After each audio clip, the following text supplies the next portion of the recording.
Hello everyone.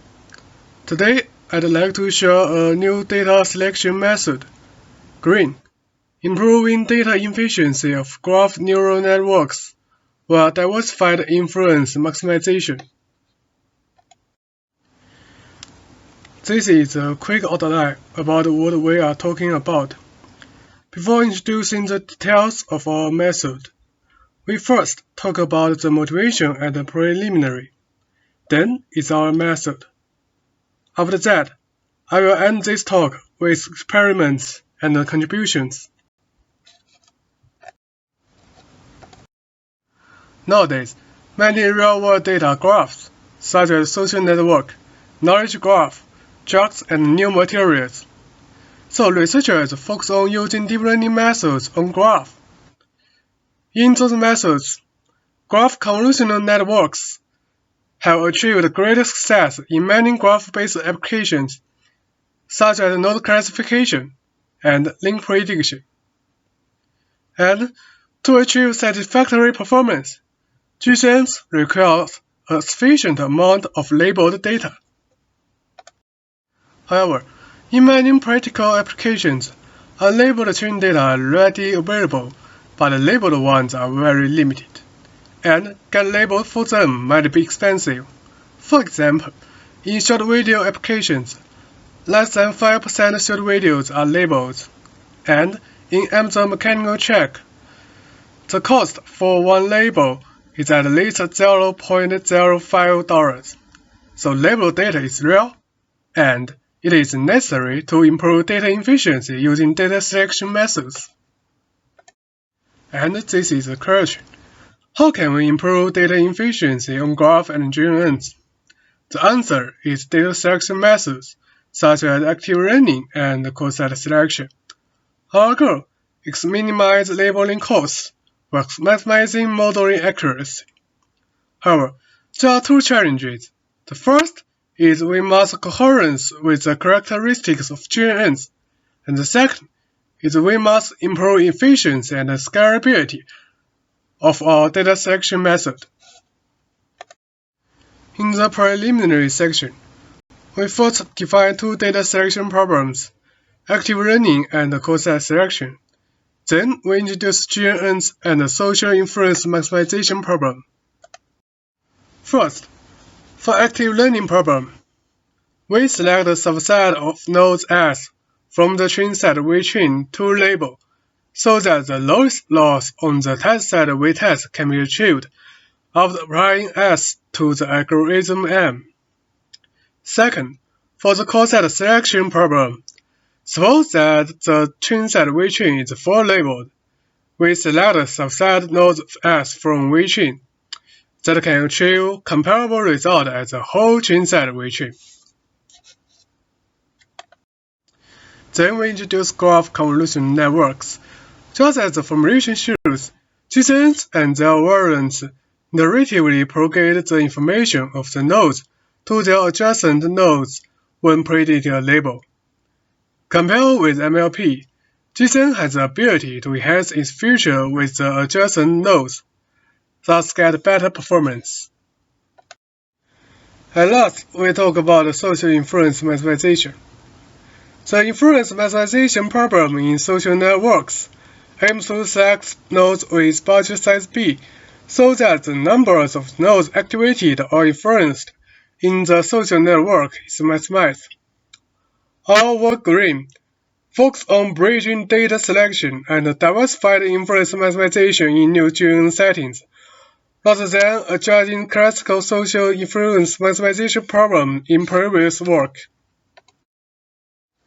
Before talking about the details of our method, we first show the observations when we randomly choose 20 nodes in core dataset and test the accuracy on GNN. The first observation, just as the left graph shows, with the numbers of activated nodes grows, the accuracy improves significantly. However, the variance of accuracy is still large. So we fixed the inference magnitude and get the second observation. The more diverse of the nodes, the better performance of the accuracy. So to get a good performance, we should consider both inference diversity and inference magnitude. Then we introduce our methods. Just as the framework overview shows, our method Green combines both inference magnitude and inference diversity when selecting nodes. And we have two diversity functions, BOD and NND. To be specific, the inference magnitude is that given a threshold theta and a set of state node S, we can compute the activating node set theta S.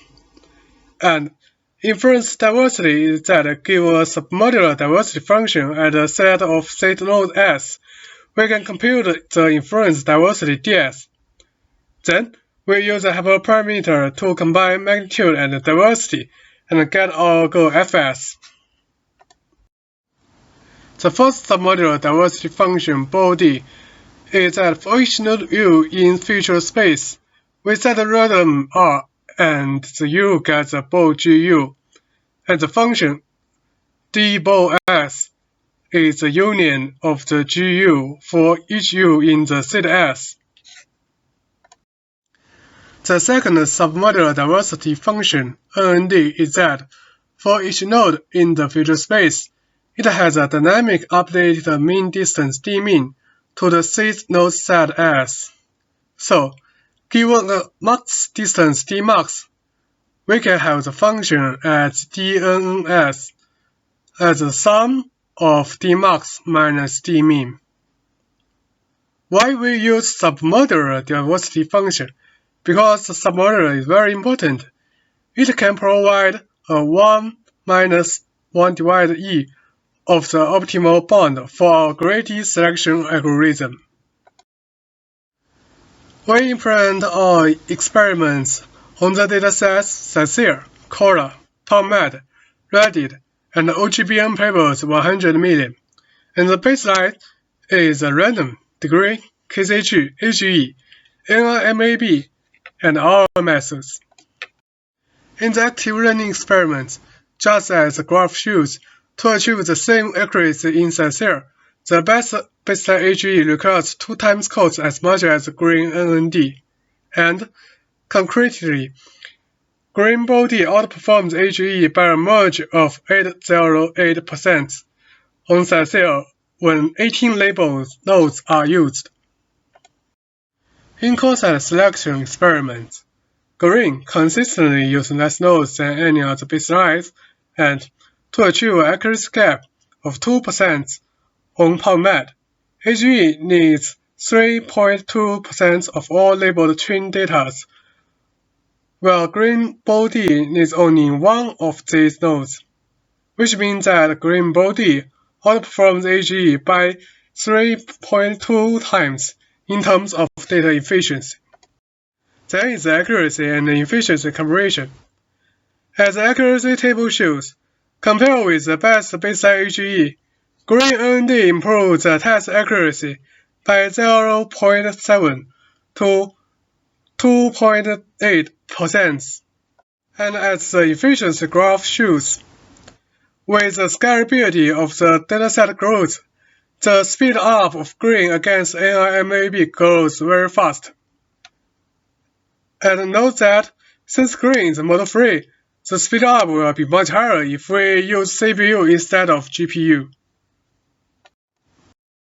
In aberration study, we can draw the conclusion that both magnitude and diversity are important, and maybe magnitude is more important than diversity. In the interpretability experiments, we can see compared to AGE, green body have more activated node and more diversity distribution. Finally, the generation experiment. We test accuracy on other GNN method in PubMed, and although our method is model-free, we outperformed other baselines on all of the models. Finally, we conclude our contributions, including problem connection, new correlation, lower functions, and high performance and efficiency. Thank you for your listening.